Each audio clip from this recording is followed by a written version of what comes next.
అయితే ఇప్పుడు మీరు చేస్తున్న ప్రాజెక్ట్, మీరు అందులో ట్రిప్ అయ్యానని చెప్తున్నటువంటి ప్రాజెక్ట్ శ్రీనివాస మంగాపురం, డెఫినెట్గా కూడా ఒక ప్రెస్టీజియస్ ప్రాజెక్ట్ మీకు ఇది అని అవుతుంది అనడంలో ఏమన్నా సందేహం ఉందా?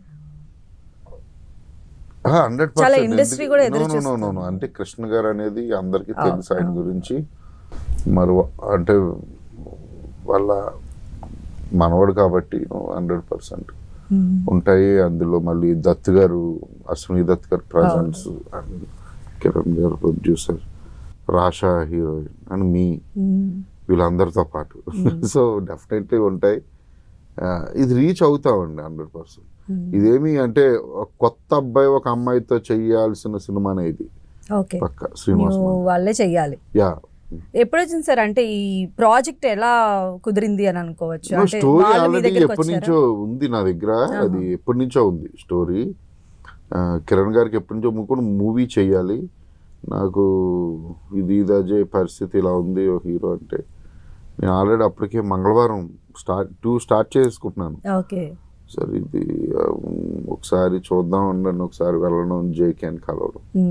తను నచ్చాడు నాకు, తను బాగా నచ్చి అందులో కరెక్ట్గా వెళ్తుంటే హాల్లో ఆదిశేషగిరిరావు గారి దగ్గరికి అక్కడ కృష్ణ గారు నవ్వుతూ ఉన్నది ఒక ఫోటో ఉంటుంది. నా వైపే నవ్వుతూ ఉన్నట్టు అనిపించింది నాకు. నేను చేసేద్దామని అనుకున్నాను మూవీ, ఇంకా వెంటనే చేసేస్తాను. అలాంటి ఒక స్పార్క్ కూడా ఉంటుంది సార్? యా, ఉంటుందండి డెఫినెట్లీ. అండ్ నేను హాల్లో అక్కడ ఫోటో ఉంది, నేను ఎక్కడి నుంచి నడుచుకుంటూ ఆయన వైపే చూస్తుంటే నవ్వుతే దండేసి ఉంటారు అవి, నా వైపే చూస్తున్నట్టుంది.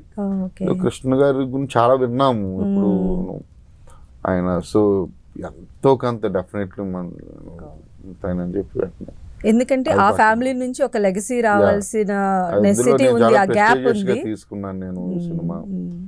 ఆ అమ్మాయికి ఆ అబ్బాయికి ఖచ్చితంగా మంచి హానెస్ట్ గా చేద్దామని చెప్పి నేను, అంటే నా సినిమాలన్నీ అలాగే ఉంటాయి, దీనికి ఇంకా ఎక్కువ నేను ఎప్పుడు అవలేదు. అంటే పెద్ద ఫ్యామిలీస్ కదా సార్.